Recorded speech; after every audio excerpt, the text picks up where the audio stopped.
특집기획 이슈 분석 네 번째 시간입니다. 오늘도 대한민국의 더 나은 선거 시스템을 위해서 심도 있는 분석과 의견을 전해주실 우리 세 분의 전문가와 함께하겠습니다. 과연 그것이 과연 효율적인가? 저는 학생들한테 그렇습니다. 우리나라는 그러한 정당은 없다. 자발적으로 당비를 낸 당원들이라는 부분보다도 동원적 성격이 전 강하다고 보거든요. 네네. 일단 현실을 좀 인정해라 이거예요.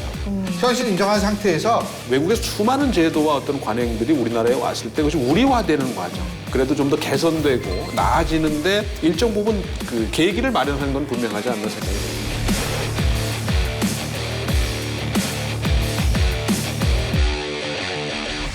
오늘의 이슈는요, 대의민주주의가 이루어지는 우리나라에서 가장 중요한 정치 조직이죠. 바로 정당이 아니겠습니까? 그래서 정당이 민주적으로 운영이 되는 것이 굉장히 중요한데요. 특집기획 이슈 분석, 오늘의 주제는 정당 내 풀뿌리 조직입니다. 정당 내 풀뿌리 조직이라고 먼저 말씀을 드렸는데 사실 우리가 뭐 풀뿌리 민주주의 이런 얘기는 많이 합니다만 정당 내 풀뿌리 조직은 어떤 것인지 먼저 좀 짚어봐야 할 것 같거든요.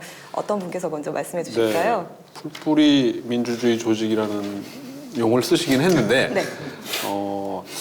사실 뭐 정당에만 존재하는 건 아니고 대의제라고 하는 것이 어쨌든 직접 민주적인 요소가 불가능하기 때문에 정당이라는 매개체를 통해서 이제 대의제를 운영하는 거고 또 정당이라는 조직에서 가장 밑바닥에 있는 어떻게 보면 유권자와 가장 밀접하게 연결돼 있는 그래서 아마 예전 명칭으로 지구당, 지금 명칭으로는 뭐 당원협의회 로 불리는 조직을 의미하는 것이 아닌가 생각이 되고요.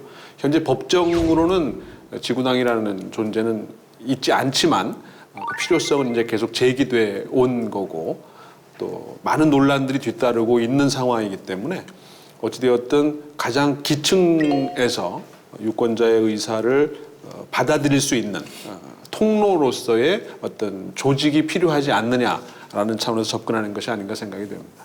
네. 네, 그 정당의 뭐 역할이라고 한다면 이제 국가와 시민사회라는 이분적인 분류 속에서 가교 역할을 한다고 얘기를 합니다. 그러니까 뭐 정치학 교과서에서는 이제 전동벨트라는 용어를 많이 쓰는데 그 가교라는 것은 그 시민사회에서의 요구들을 그거를 집약하고 그걸 표출하는 이러한 역할을 해서 그것이 하나의 정책으로 전환시키는 이러한 역할을 이제 정당이 합니다. 근데 이제 그러한 가교 역할을 하는 데 있어서 국민들의 목소리를 수렴할 수 있는 그러한 어떠한 가장 기초적인 단위로서 우리가 쉽게 풀뿌리 정당 내 풀뿌리 조직 뭐 이러한 식으로 표현을 할 수 있지 않을까라는 그런 생각을 갖습니다. 네. 근데 사실 이 풀뿌리 우리가 흔히 풀뿌리 민주주의 뭐 이렇게 얘기를 하는데 이 풀뿌리라는 개념 속에 들어가 있는 건 사실은 자생적이라는 의미도 많이 들어가 있거든요. 네. 근데 사실은 우리나라 정당 조직에 풀뿌리 조직이라고 그럼 얘기할 수 있는 조직이 있느냐? 저는 사실상 전무하다고 생각합니다. 이 자생적으로 물론 뭐 자발적으로 지지하는 분도 계시겠지만은 사실은 이것을 조직이라고 얘기하는 조직화 과정에서 어떤 자생적이고 자발적인 의미를 가진 그런 것보다는 실제적으로 정당에 있어서의 어떤 예를 들면은 아주 세부 하부 조직이라는 의미가 강하기 때문에 뭐 풀뿌리 조직하면 말은 참 뭐 굉장히 멋있어 보이고 뭐 자발적으로 뭐 잘할 것 같은데 실제적으로 돌아가는 거는 그렇지 못하다. 저는 일단은 이 점을 좀 지적하고 싶네요. 네, 거기 자생적이라는 성격을 너무나 우리가 기계적으로 좀 해석을 하면 네. 큰 문제가 있을 것 같고요. 예. 어차피 당의 당원 가입이라는 거는 자율적 의지에 의해서 시민들이 이루어지고 있기 때문에 그렇게 당원으로 가입하고 당원 활동을 하고 있기 때문에 그러한 의미에서 자생적이라고 좀 생각할 수 있지 않을까. 솔직한 얘기로 지금 그렇게 말씀하시는데 네. 전 좀 다르게 생각하는 네. 게 자발적으로 당비를 내시는 분이 물론 있을 수 있죠. 네. 근데 퍼센테이지로 따지면 우리나라 지금 현실로 봤을 때에는 상당 부분 자발적으로 당비를 낸 당원들이라는 부분보다도 동원적 성격이 전 강하다고 보거든요. 네. 그러니까 실제로 지금 말씀하신 이거는 이론상으로는 저도 분명히 동의를 하는데 실질적으로 돌아가는 거는 저는 사실 상당 부분은 그렇게 안 돌아갈 수도 있기 때문에 제가 말씀드린 하려고 하는 얘기가 바로 그거였습니다. 현실은 안 그렇다. 현실은 안 그렇다. 네. 당시에는 어떻게 좀 명분에 지나치게 이제 매몰이 돼서 당시로서는 불가피했어요. 어느 누구도 아마 반대를 하기가 어려웠던 상황이지 않았나. 그걸 운영하는 사람들이 그것을 갖다가 그러한 식으로 돈을 많이 쓰게 하고 효율성을 떨어뜨리고 어떻게 보면은 효율이라는 용어보다는 효과라는 용어를 사용해야 된다. 지구상에 돈 안 드는 정치 없어요. 어느 정도 현실을 받아들이면서 뭘 해야 되는데 그런 식으로 해서 이거를 없앴다. 하지만은 그 현실은 그대로거든요. 지금 이제 신일 교수님이 이 풀뿌리 조직의 현 주소를 또 짚어주셨고 또 우리 박명호 교수님께서는 이 지구당에 대해서 잠시 언급을 해주셨는데요. 사실 이제 예전의 것을 좀 먼저 얘기를 해보겠습니다. 2004년 이전까지만 해도 중앙당과 지구당 이렇게 분류가 돼서 활동이 됐던 건데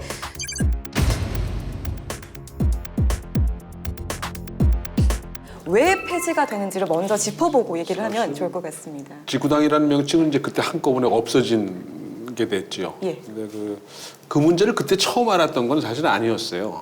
그러니까 지구당이 문제가 있다. 특히 이제 고비용 조효율이다. 돈이 많이 들어간다.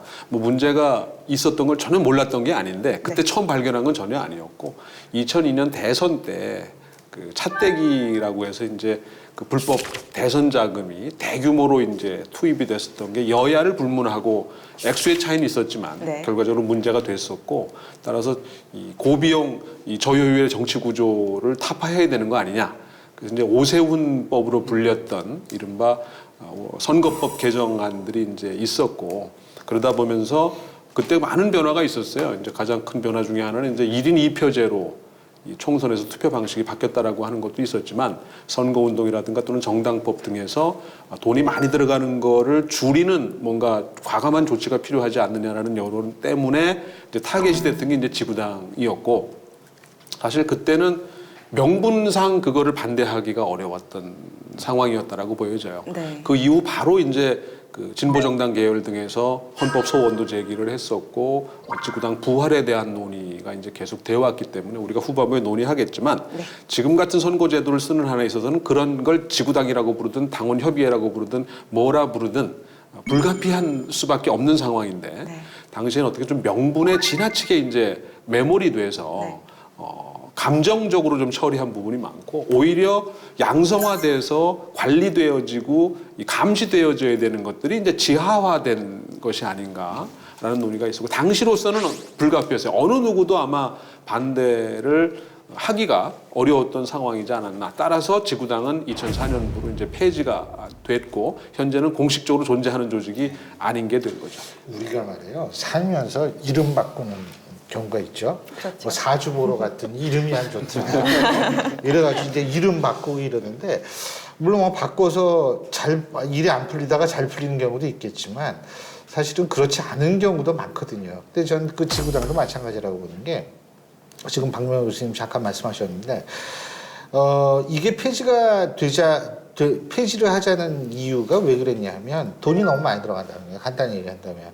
그리고 두 번째는 뭐냐면 이게 거의 그 지구당 위원장이 사조직처럼 운영이 된다. 이런 식의 주장 때문에 이제 이거를 폐지한다라는 그런 게 나왔는데 사실 명분적으로는 다 맞는 얘기죠. 네. 명분적으로 다 맞는 얘기인데 그렇다면 지금 당협위원회라든지 혹은 다른 이름으로 불려지게끔 만들면은 그리고 이제 지구당은 과거에 사무실이 있었거든요. 네. 근데 지금 법적으로 사무실을 둘 수가 없어요. 그럼 사무실 없어지고 그 이름 바꿨으니까 야 이제 그럼 잘 돌아가는구나라고 얘기를 할 수 있느냐? 저는 사실 그건 아니라고 보거든요. 그리고 마치 이거하고 똑같아요. 명분에 너무 집착을 하다 보면 사실은 현실에 있어서 이런 것들이 도어시 되는 측면이 많다는 거죠. 그러니까 예를 들면은 로비가 나쁘다. 우리나라 로비 하면 법으로 걸려요. 그죠? 근데 미국 같은 경우에 수정헌법에서 로비를 일종의 권리로 규정하고 있어요. 우리랑 완전히 다른 거죠. 그러니까 어느 정도 현실을 받아들이면서 뭘 해야 되는데 너무 명분에 집착하다 보니까 그런 식으로 해서 이거를 없앴다. 하지만은 그 현실은 그대로거든요. 그러니까 사실 박명호 교수님 말씀하신 양성화 할 수 있는 부분까지 양성화 대신에 이 통제를 가할 수 있는 그런 방법을 했어야 되는데 사실은 그런 것도 아니고 그래서 지구당 없어졌다. 지구당 없어졌는데 그럼 은하당이 생겼느냐 그런 건 아니고 당원협의회라든지 이런 이름으로 또 다른 조직이 생겼는데 이름만 바꾸게 됐다는 거죠.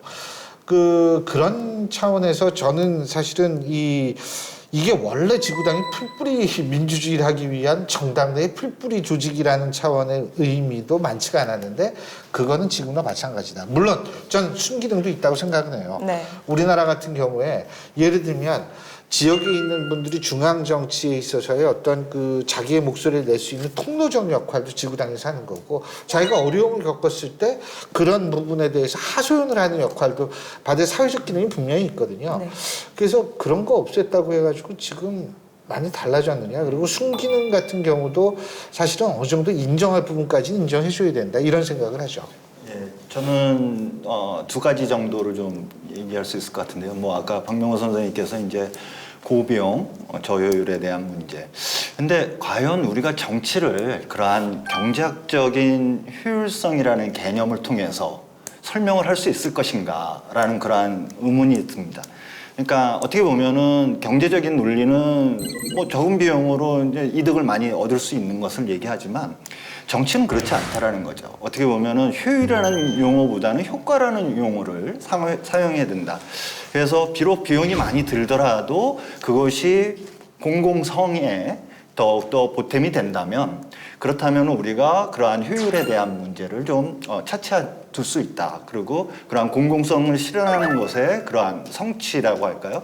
그러한 것에 이제 우선적인 일차적인 목표를 좀 가져야 된다라는 생각이 들고요.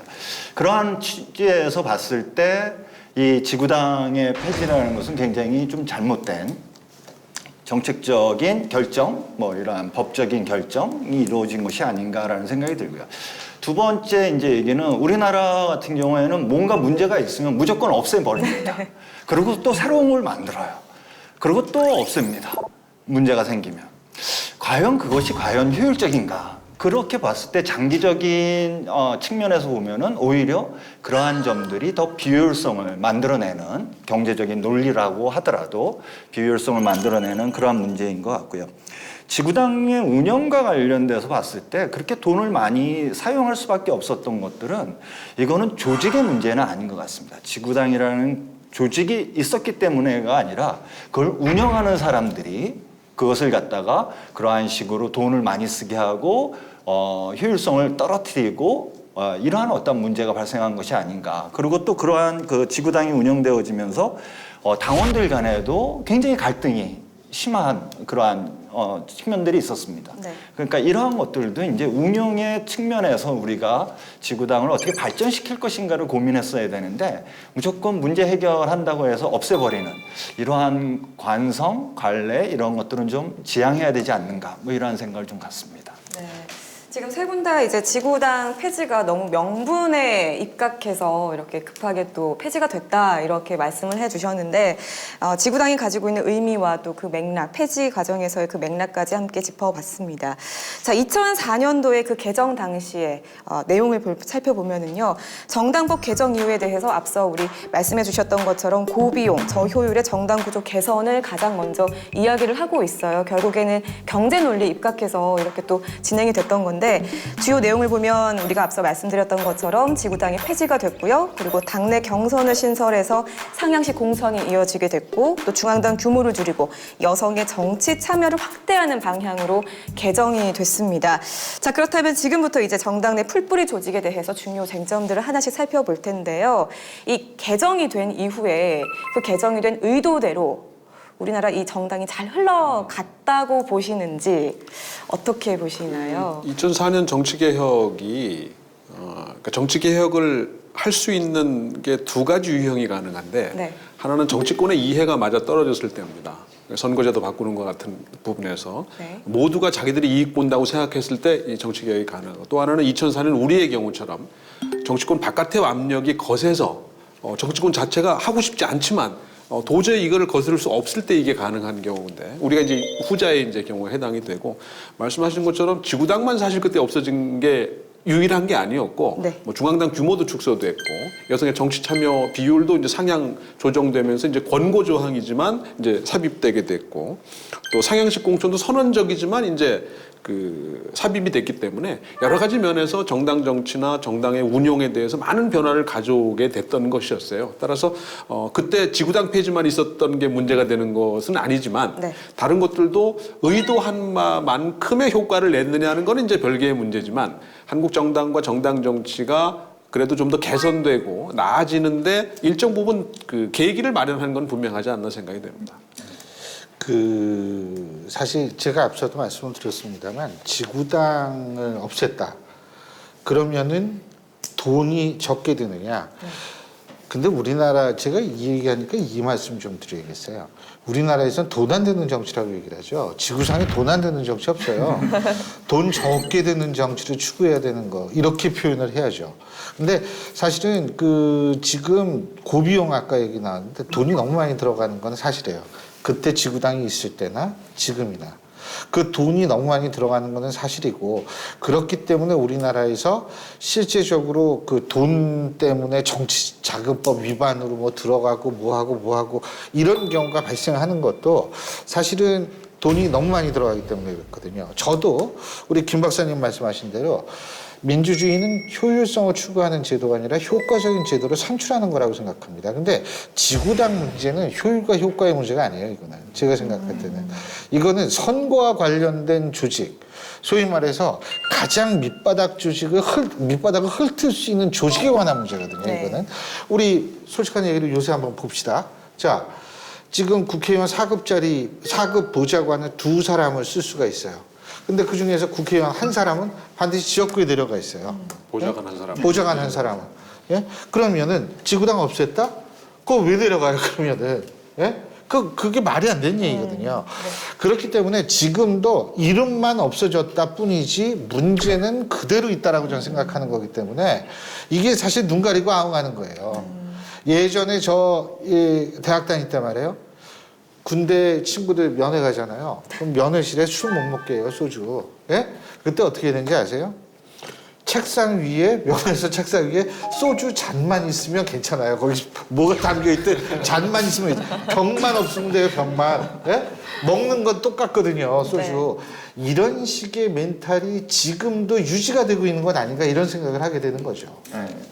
저도 두 분 선생님들의 말씀에 동의를 하고요.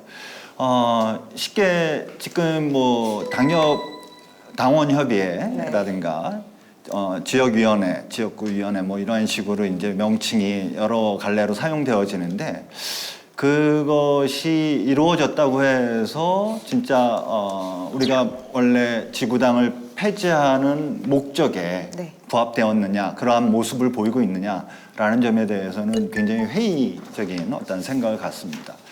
그리고 또 하나 이제 좀 추가적으로 좀 말씀드리고 싶은 거는 지구당은 법정 조직이었어요, 정당 내. 그래서 그 법정 조직이기 때문에 거기에 대한 감사라든가 견제 이것이 가능했습니다. 감사 들어와갖고 그것을 어떻게 운영하는지, 당원들을 어떻게 관리하는지 이러한 것들을 했는데 지금은 이제 그런 걸 하지 못합니다. 그래서 정당에서 사용되어지는 비용에 대해서 그러한 그 당원협의회 같은 데에서 사용되어지는 액수가 어느 정도인지 측정을 못해요. 그러니까 굉장히 많은 그 후원금을 받는 조직 같은 경우에는 더 많은 비용을 사용할 수 있고요. 그렇지 못한 데는 뭐 덜 쓰게 되는 거고. 근데 이제 예전에는 그것들이 감사가 되었기 때문에 그래도 일정하게 그러한 그 용도 사용, 그 비용에 대한 사용에 대해서 저희가 규제라든가 또는 일정하게 그것을 갖다가 체크를 할 수 있었다라는 점. 이러한 점에서 봤을 때 오히려 당원협의회가 오히려 지금은 그러한 부패라든가 부정에 있어서 통제되어지지 않는 그러한 측면이 더 많아졌다라고 좀 말씀을 좀 드릴 수가 있을 것 같습니다.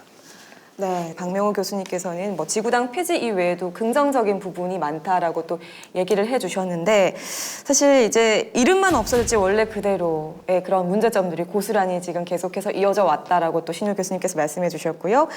근본적인 문제가 해결이 지금 안 되고 있다는 것은 어떻게 보면 공통된 생각인 것 같습니다. 자, 이 지구당이 법정 조직이었다라고 말씀을 해주셨는데 그렇기 때문에 자체적으로 어떤 통제가 될 수 있었던 부분이 있지만 지금은 그러지 못하고 있다라고 해주셨고요. 현역 의원들의 어떤 견제 세력이 지금 없게 된 거잖아요. 그런 점에서 또 어떻게 보면 문제점이 있지 않을까 이렇게 또 정리가 될 수 있을 것 같습니다. 실제로 여태까지 풀뿌리 뭐 어쩌고 떠들어도 이게 풀뿌리가 아니거든요. 사실 제가 생각할 때는. 네. 돈 들어가는 거 똑같고 예? 하는 일도 별로 다른 것 같지도 않고 출발선이 달라지는 문제가 생기게 되고 문제는 그 지역 단위에서 사람을 놓고 선거를 하게 된다는 거죠. 그러니까 선거 제도가 근본적으로 이런 상황에서는 네. 그 조직을 뭐라 부르든 불가피하게 있을 수밖에 없다라고 하는 거. 쉽게 민원이나 청원 이러한 것들도 지금은 이제 국회에 가서 직접 이제 하게 돼요. 네. 지역 유권자들이 그 당원들에 대해서 교육이 이루어져야 된다는 거죠. 네, 지구당 폐지 이후에 또 새로 생긴 것이 이제 업무가 시도당으로 이관이 됐는데요. 하지만 원활하게 운영되지 않은 측면이 있습니다. 그래서 조금 전에도 얘기가 나왔던 것이 대한조직으로 추가된 임시기구인 당원협의회 혹은 뭐 당에 따라서 지역위원회라고도 하죠. 이러한 조직이 생겼는데요. 자, 이 자발적인 지역 조직이 또 아니기도 하다라고 또 말씀을 해주시기도 했습니다. 자, 당원협의회, 사무소를 설치하는 게 또 금지가 되어 있어서 과연 이것이 지역에 있는 주민들과 소통이 잘 이루어질 수 있을까라는 생각이 그 또 부분이 이제 듭니다. 쟁점이 되는 건데 이제 기득권과 이제 신인의 이제 불균형 구조가 갖게 되는 거예요. 이제 법정으로 지구당이 있을 땐 그게 현역 국회의원이든 현역 국회의원이 아니든 동등한 어떻게 보면 그 자원을 갖고 있는 상황이었는데 개정된 정당법에 따르면 지구당 사무소를 둘 수 없고 지역위원회나 당원협의회도 사무실을 둘 수는 없게 돼 있어요. 한데 그 지역의 현역 국회의원은 국회의원 사무실을 둘 수가 있어요. 그렇죠. 그렇게 되면 둘 수 있는 사람과 두지 못하는 사람의 차별이 이제 출발선이 달라지는 문제가 생기게 되고 사실은 정당법 개정 이후에 그 지역위원회 당원협의회가 이제 임시 조직으로 그 대안으로 이제 제시가 되는 건데 지구당 관리가 불가피한 이유는 그 단위에서 선거를 하기 때문인 거거든요. 만약에 그 단위에서 선거를 안 하면 그런 조직을 만들라 해도 만들지 않을 겁니다. 그러니까 비례대표로 만약에 정당에 투표를 한다 이렇게 돼버리면 지역 조직이라는 게 필요가 없어요. 그냥 시도당에서 하면 돼요. 어차피 당의 기호만 유권자들에게 알려주면 되는데 문제는 그 지역 단위에서 사람을 놓고 선거를 하게 된다는 거죠. 따라서 공조직화하려는 여러 가지 시도도 가능하고 대안이 없는 건 아닌데 현실적으로 한계가 있을 수밖에 없다는 거. 선거 제도가 근본적으로 이런 상황에서는 네. 그 조직을 뭐라 부르든 불가피하게 있을 수밖에 없다라고 하는 거. 그러다 보니까 계속 이제 부활의 요구가 이제 네. 제기됐던 거고 헌법 소원조차도 그런 맥락에서 이제 받아들여질 수밖에 없었던 거 아닌가 생각이 듭니다. 그러니까 간단하게 지구당이 있으면요 예전엔 이런 얘기가 가능했거든요. 지구당에 가서 아유 그 우리 옆집에 공장이 하나 들어왔는데 이 공장이 맨날 여기 그 저 폐수나 흘려가지고 이게 지금 우리 농사 다 망치고 있다. 이 얘기를 지구당에 가서 하면 실제로 거기에서 물론 현역 국회의원들이 그래도 좀 유린하겠지만 네. 예를 들면 거기에서 또 다른 사람이 발벗고 뛰는 사람이 나올 수가 있어요. 근데 지금같이 아까 박 교수님 말씀하신 대로 의원 사무실이 딱 있을 경우에는 그 의원한테만 가서 얘기를 하는 거거든요. 맞아요. 문제가 해결이 되느냐 안 되느냐 그 의원의 의지에 따라 달려 있는 거고 그렇기 때문에 오히려 지역 주민들의 입장 특히 이제 서울은 뭐 그렇게 큰 문제가 없지만 이 지방에 내려갈수록 사실은 이게 할 얘기는 점점 많아지는데 그분들이 이 얘기할 데가 없어지는 거예요. 예? 더군다나 예를 들면은 지금 어떤 강원도의 어떤 지역 같은 게 서울에 한 3배, 4배 되는 지역구, 하나의 지역구가 그렇거든요. 자, 그러면 이분이 국회의원 한번 만나려면 서너 시간 버스 타고 가서 만나야 돼요. 예를 들면 이런 문제점들이 계속 지금 존재하고 있거든요. 그래서 돈 들어가는 거 똑같고 예? 하는 일도 별로 다른 것 같지도 않고 이렇게 될 바에는 차라리 지구당을 다시 만들어내자라는 얘기가 그래서 네. 나오는 거거든요. 예. 그러니까 어떻게 보면 가장 기초 단위일 텐데요. 그 국민들과 또는 유권자와 만날 수 있는 가장 최전선에 있는 그러한 어떤 조직일 텐데, 근데 실질적으로 이 당원협의회가 이루어지는, 운영되어지는 걸 보면 하나의 당원들의 친목단체 성격, 그 지역의 친목단체 성격이 굉장히 두드러지게 보여지고, 또한 그 지역의 그 위원장이라고 얘기할 수 있겠죠. 뭐 의원일 수도 있겠고, 의원이 없는 곳에서는 이제 지역위원장인데, 지역위원장의 어떠한 사조직의 모습을 띠는 이러한 모습을 보이고 있습니다. 그러다 보니까 어떻게 보면은 유권자들, 그 지역 유권자들의 어떠한 목소리를 정당으로, 중앙당으로 또는 뭐 시도당으로 전달하는 역할을 그렇게 원활하게 이루어지고 있지 않다라는 그러한 생각을 갖습니다. 아까 이제 쉽게 민원이나 청원 이러한 것들도 지금은 이제 국회에 가서 직접 이제 하게 돼요. 네. 지역 유권자들이. 네. 예전에는 이제 지구당이라는 그러한 형태 속에서 거기 가서 얘기를 하고 그것이 전달되어지고 정당에서 그것을 토대로 정책을 결정하고 또는 만들고 하는 그러한 과정이 있었는데, 지금은 이제 그러한 과정이 없어지고 직접 이제 국회로 찾아가야 되는, 의원들에게 찾아가야 되는 이러한 문제가 이제 발생한다는 점에서 당원협의회가 그러한 순기능적이고 제대로 그 역할을 수행하고 있지는 못하다, 이렇게 좀 말씀을 좀 드릴 수 있을 것 같아요. 네, 알겠습니다. 이렇게 해서 지구당이 폐지가 된 이후에 다시 또 부활 논의가 이뤄지는 그런 이유에 대해서도 살펴봤고요. 그리고 당원협의회의 지금 어떤 현 주소도 함께 짚어봤습니다. 어떻게 보면 이 정당 제도는 대의 정치의 필수적인 그런 부분이고, 또 민주정치의 생명선이란 말이 있는데요. 그렇기 때문에 이 민주적인 정당 조직이 필요한 것은 어떻게 보면 정말 분명하다, 이렇게 말씀을 드릴 수가 있을 것 같습니다. 계속해서 이와 관련된 이야기 이어가도록 하겠습니다. 사실 뭐 정당 내 풀뿌리 조직이 뭐 지구당이 됐든 혹은 뭐 다른 조직이 됐든 어쨌든 이런 민심을 반영하는 그런 조직이 필요하다라는 것은 분명한 것 같은데요. 자, 그렇다면 지역의 당원들을 관리하고 또 이들을 직접적으로 만나서 이야기를 나눌 수 있고 또 정당 내 민주화를 확립할 수 있는 풀뿌리 조직은 필요한데, 그 조직들은 어떤 방식으로 구성이 되고 또 운영이 되어야 한다고 보시는지요? 저는 사실 이 풀뿌리 조직 뭐 이거 필요하죠. 네. 근데 이제 이런 것들을 우리가 얘기할 때 가장 중요한 것은 과거와 지금의 정치적 의사 표현의 통로와 수단이 동일한가 동일하지 않은가부터 한번 따져봐야 돼요. 근데 제가 아까 그 지방의 얘기를 했는데, 사실 뭐 이게 굉장히 저도 안타까운 현실입니다만 지방이 자꾸 고령화가 되고 있잖아요. 네. 이분들 같은 경우에는 실질적으로 지금 변화되고 있는 커뮤니케이션 수단을 효율적으로 사용하기 힘든 경우도 많단 말이에요. 이분들도 사실 이 몸을 움직이시기도 힘든 상황도 계신 분도 있을 수 있는 거고, 그럼 이런 분들의 어떤 그 요구와 목소리를 이분들도 당연히 투영이 돼야 되거든요. 그것과 서울에서 젊은 사람들이 앉아서 예를 들면 뭐 지금 뭐 많잖아요. 국회 톡톡이라는 게시판도 있고, 그리고 국민청원 게시판도 있고, 여러 가지가 있어요. 자기가 의사표현 하려면은 네. 젊은 사람들은 그걸 다 사용할 수가 있어요. 이런 경우와 이것을 획일적으로 동일하게 접근할 수 있는가도 생각을 해봐야 되는 겁니다. 사실은. 그래서 지금 야, 이게 풀뿌리 말은 좋은데, 예? 실제로 여태까지 풀뿌리 뭐 어쩌고 떠들어도 이게 풀뿌리가 아니거든요. 사실 제가 생각할 때는. 네. 그렇다면 효율적으로 그런 원래의 순기능을 살리고 네. 역기능을 줄이기 위해서는 어떻게 해야 되느냐는, 사실 저는 그 지역에 있어서의 사는 분들의 그 커뮤니케이션 수단의 활용 가능성 여부, 그리고 교통 수단에 있어서의 활용 가능성 여부, 접근성 여부, 그리고 그 지역, 특정 지역이 있다면 그 지역에 있어서의 크기를 같이 종합적으로 해가지고 접근하는 방식을 좀 다르게 할 필요는 있지 않을까, 이런 생각이 들어요. 특히 우리나라 같은 경우에. 일단 여기까지 얘기할게요. 예, 저는 뭐 풀뿌리 조직, 정당 내 풀뿌리 조직이라고 하는 그러한 조직의 역할과 관련해서 좀 말씀을 드리면, 단순하게 본다면은 풀뿌리 조직에서는 새로운 인재들을 이제 충원할 수 있는 그러한 기회를 가져야 된다라고 생각을 하고요.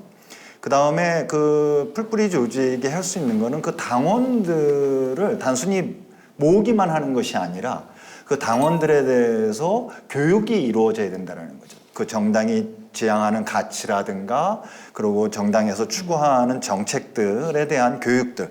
그래서 이 정치 교육의 어떠한 공간으로서의 이 지구당이라든가 아니면 풀뿌리 조직의 역할이 이제 필요하다라고 생각을 합니다.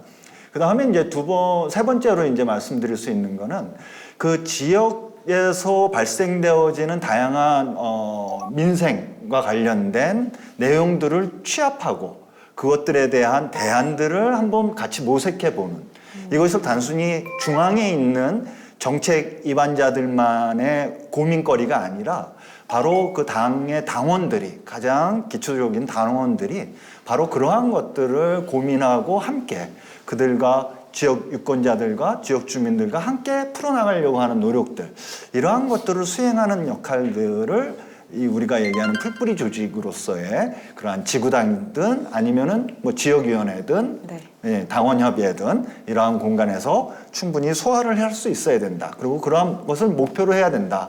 이렇게 좀 말씀을 좀 드릴 수 있을 것 같습니다. 이제 조직으로서의 정당의 가장 기초가 어떻게 보면 이제 그 지구당이든 뭐 지역위원회든 당원협의회든 간에 이렇게 불리는 조직이었던 것이고 그 조직이 이제 민주적으로 운영돼야 된다라는 건 어떻게 보면 당연한 이야기인데 변화하는 시대에 좀 적응할 필요도 있죠. 이제 조직으로서의 정당이라는 부분이 없어질 수는 없는데 다만 그 효과성이랄까요? 그 기여도가 예전에 비해서는 훨씬 커뮤니케이션 수단도 많아졌고 또 참여할 수 있는 공간도 두 분 지적했듯이 훨씬 다양해졌기 때문에 이제는 플랫폼 정당이라든가 또는 그 어떤 창구로서의 역할, 그러니까 정당의 역할도 사실은 그 지금은 공천만 빼놓고는 대부분의 기능들이 다른 시민사회 단체에 의해서 잠식당했거나 중복돼 있는 상황들이에요. 경쟁을 안 했던 상대들이었는데 이제는 정당 입장에서 같이 경쟁해야 되는 상황이 됐고 유일하게 남은 게 이제 공천. 그 공직 후보자 추천만 남은 상황이기 때문에 어떻게 보면 정당 입장에서도 자신들의 경쟁력을 좀 강화해야 될 입장. 특히 어떻든 국민의 요구에 반응하고 거기에 부응해야 되는 역할을 하도록 규정되어 있는 것이기 때문에 그래야 집권할 수 있는 거 아니겠습니까? 네. 따라서 다양한 역할을 잠식당했지만 본질적인 기능, 정치 권력의 쟁취라고 하는 그 본원적인 목표에 충실하려고 한다면 아마 충분히 변화하려 할 것이고 변화할 수밖에 없지 않겠나 생각합니다. 연방제를 하는 국가와 중앙 집권을 하는 국가에 있어서의 정당 조직과 활동을 동일한 수준에서 비교할 수 있는가? 우리나라는 연방제가 아니잖아요. 네. 이게 경선의 취지는 아니었거든요. 결과적으로 이게 한국에 오면은 가능한 일이 돼버리는 거고 오히려 정당의 발전이 아니라 퇴행이라고 볼 수 있고 어떻게 보면은 민심을 반영하는 민심을 정책으로 전환시킬 수 있는 능력을 가져야 된다는 점이고요. 어떤 게 현대 민주주의에 있어서 더 효과적인 중요한 역할을 할 수 있느냐. 여러 가지로 이제 시대적으로 많이 바뀌었기 때문에 이 정당이 거기에 부응해서 많은 변화를 또 자체적으로 해야 된다 이렇게 또 말씀을 해주셨는데요. 자, 지금 우리나라의 경우에는 이 현행 정당법에 의하면 중앙당은 반드시 수도에 소재해야 된다고 되어 있습니다. 또 동시에 창당을 위한 조건이 다소 높은데요. 그렇기 때문에 이 지역 정당의 설립이 좀 어렵다 이렇게 볼 수 있을 것 같습니다. 그래서 뭐 지구당이든 뭐 다른 조직이든 이런 논의들이 계속해서 일어나는 게 아닌가 싶은데. 자, 그렇다면 이제 해외 사례로 한번 가보도록 할게요. 예를 들면 근데 이게 해외 사례 비교하는 것도 참 좋은데 이게 예를 들면은 우리나라는 연방제가 아니잖아요. 근데 독일 같은 데는 연방제고 미국도 연방제고 캐나다도 연방제란 말이에요. 그러면 연방제를 하는 국가와 중앙 집권을 하는 국가에 있어서의 정당 조직과 활동을 동일한 수준에서 비교할 수 있는가 이거를 사실 생각해 봐야 되거든요. 독일 같은 경우에요. 안 믿어지시겠지만 독일도 아비투어라고 대학 입시가 있거든요. 근데 독일은 어떤 주는 나 그 아비투어 안 볼래. 아비투어 필요 없어. 그냥 오고 싶은 사람 다 와. 이런 주도 있어요. 만약에 우리나라에서 연방제 하는데 어떤 데서 나는 수능 안 볼 거야. 그냥 오고 싶으면 다 와. 난리가 날 겁니다. 예? 그런데 예를 들면 그렇게 최대 한도의 자율성을 누리고 있는 국가에 있어서의 예를 들면 중앙당과 지구당의 역할 예를 들자면 물론 독일 같은 경우에 지구당은 없지만 지역 사무소는 있어요. 네. 근데 그렇게 된다면 실질적으로 이 두 역할을 놓고 봤을 때 이거를 비교할 수가 있을까? 저는 사실은 좀 거기에 대해서 일단은 좀 단순 비교는 불가능할 것이다. 두 번째는 정당 자체가 달라요. 유럽은 이념 정당이기 때문에 이른바 우리가 이 대중 정당이라고 얘기하고 미국 같은 경우에 선거 전문 정당이라고 얘기를 하는데 예를 들자면 그렇게 정당 자체에 있어서의 구조가 다른 상태에서 우리가 또 외국 사례를 얘기를 한다라는 것이 좀 상당히 좀 어렵지 않을까라는 예. 생각을 합니다. 네. 단순 비교가 어렵다 이렇게도 말씀해 주셨고요. 네. 네, 저도 뭐 신유 선생님의 말씀에 동의하는 바고요. 쉽게 우리가 일반적으로 정당의 뭐 유형을 나누면 가장 많이 이제 보여지는 정당의 유형이 뭐 대중정당, 그리고 또 하나는 이제 포괄정당이라고 해서 캐추얼 파티, 뭐 그것을 해석하는 방법은 이제 서로 학자들마다 좀 다른데 그렇게 이제 일반적으로 구분을 하고서 많이 얘기를 합니다.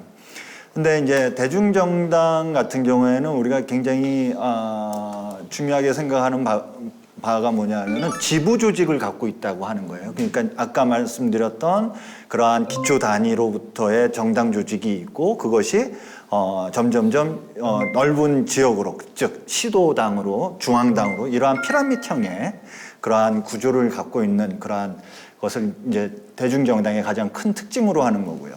포괄정당은 반면에 그러한 지부 조직이 아니라 어떻게 보면은 굉장히 선거 전문가들을 중심으로 해서 그 의원들을 중심으로 한 그러한 정당의 형태를 띠고 있습니다. 근데 이 두 개의 정당 중에 어느 게 더 좋으냐? 어떤 게 현대 민주주의에 있어서 더 효과적인 중요한 역할을 할 수 있느냐 이렇게 얘기하기는 어렵습니다. 이거는 그 국가의 상황이라든가 그 국가의 선거 제도의 특성, 그리고 아까 말씀하셨던 그러한 국가가 연방제냐 단방제냐 이러한 제도적인 것을 이제 함께 고려를 할 필요는 있습니다. 근데 가장 중요한 거는 그거죠. 이 대중정당이든 포괄정당이든 중요한 역할은 어떻게 보면은 민심을 반영하는, 민심을 정책으로 전환시킬 수 있는 능력을 가져야 된다는 점이고요. 그러한 점에서 봤을 때 한국 사회에서 필요한 외국 사례와 비교를 해봤을 때 그러한 민심을 반영하는 그러한 기능들이 굉장히 적다. 그러면 그 적은 이유는 뭐냐? 그것은 바로 어떻게 보면 우리가 얘기하는 풀뿌리 조직의 허약성을 또 지적할 수 있다는 겁니다. 네. 그러한 점에서 풀뿌리 조직의 허약성과 당원 중심의 정당을 운영하기 위해서는 오히려 포괄정당적 성격보다는 대중정당에 대한 그러한 지향, 이러한 것도 한편으로 생각해 볼 필요가 있다라고 좀 말씀을 좀 드릴 수 있을 것 같아요. 네, 대중정당의 지향까지 또 말씀을 해주셨는데, 자, 우리 교수님. 예, 그 정당의 성격은 사실은 복합적이고 네. 또 딱히 어떤 게 어떤 것보다 우월하다라고 볼 수 있는 상황이 아니기 때문에 우리 현실화되는 게 중요하지 않나 생각이 돼요. 특히 요새 이제 내년 선거를 앞두고 있기 때문에 이 지역마다 이제 당원 확보 전쟁이 이제 진행 중이라는데 사실 한 2, 3천 명만 확보하면 경선에서 이길 수 있다라는 거예요. 이게 이제 경선의 취지는 아니었거든요. 네. 이렇게 하자는 건 아니었는데 결과적으로 이게 한국에 오면은 가능한 일이 돼버리는 거고 전화 여론조사조차도 착신을 통해서 한 사람이 수십 통의 전화를 연결할 수 있는 게 현실이라고 한다면 원래 취지는 그게 아니었는데 네. 전혀 다른 의미로 이제 퇴색하는 것이 되니까 오히려 정당의 발전이 아니라 퇴행이라고 볼 수 있고요. 따라서 외국의 수많은 제도와 어떤 관행들이 우리나라에 왔을 때 그것이 우리화되는 과정, 우리에게 맞는 걸 찾아가는 과정이 중요하지 않나 생각이 듭니다. 네, 결국 이제 우리나라의 그 특수한 환경에도 맞게 또 생각을 해봐야 된다 이렇게 종합적으로 얘기를 할 수 있을 것 같습니다. 자, 사실 이 국가와 시민을 연결하는 역할을 하는 것이 바로 정당입니다. 그렇기 때문에 민주적이고 공정한 정당 제도 구축이 반드시 필요한 것인 것 같은데요. 그렇기 때문에 더욱더 많은 논란과 또 찬반 이슈가 오고 가는 그런 이야기였던 것 같습니다. 자, 마지막으로 이제 오늘 이 시간 마무리하는 의미에서 각각 한 분씩 한 말씀 해주시는 걸로. 아니요, 저는 우리나라 정당들이 나아가야 될 방향이라는 거는 이 자리에서 우리가 결론 나기는 되게 힘든 거지만 네. 가장 중요한 거는 정치라는 거 생물입니다. 이건 뭐 제가 얘기한 게 아니고 돌아가신 김대중 전 대통령이 얘기를 한 건데 정말 맞는 얘기라고 생각해요. 정치는 생물이에요. 그렇기 때문에 교과서 들여놓고서 맨날 당이론 얘기를 해봤자 소용이 없어요. 그렇기 때문에 가장 중요한 것은 지금 현실을 객관적이고 비판적인 시각으로 일단은 바라보고 거기에서 인정할 건 인정을 하고 그 토대 위에서 이제 고민을 시작해야 된다라는 그 점을 저는 일단 지적하고 싶어요. 그러니까 뭐 외국에서 이렇게 이거 잘 된다더라. 나도 이거 해야지. 아니 옆집에서 칼국수 대박 났다고 나도 옆집에 칼국수 그냥 그게 됩니까? 예? 그 집은 다 수십 년간 비법을 쌓아놓고서 그러고 칼국수 집을 해가지고서 이게 돌아가는 건데, 그러니까 똑같은 그런 생각을 가지고 사실 이 문제에 접근해야 될 것 같고요.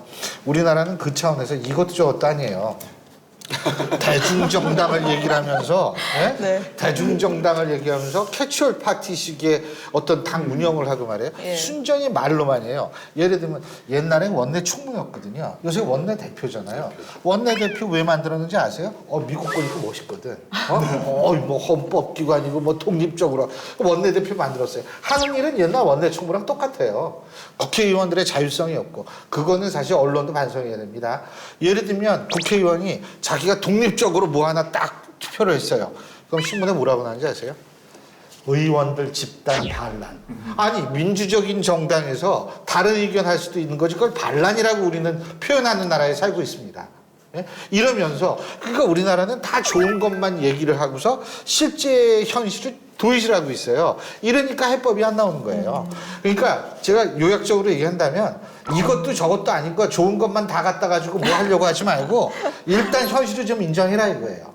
현실 인정한 상태에서 그리고 자신에 대한 철저한 반성과 비판이 전제가 돼야지 그래야지 해법 나옵니다. 이상입니다. 네, 알겠습니다.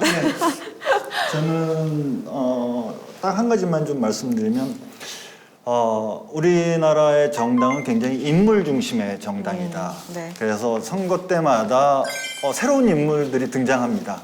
즉 그 인물들은 대부분 이제 인지도가 높은 사람들이에요. 방송에 많이 출연하거나. 이번에 다 떨어졌어요. 네, 맞습니다. 그래서 그럼에도 불구하고 뭐 다 떨어졌음에도 불구하고 그래도 계속 그 인물의 어떠한 인지도에 기댄 그러한 정치가 진행되는 곳으로서의 정당의 모습이 보여지고 있다. 그러다 보니까 그 정당의 이합집산이라든가 아니면 그 인물을 중심으로 한 계파 정치라든가 이러한 것들이 횡행한 이러한 측면들이 보여진다라는 생각이 들어서요.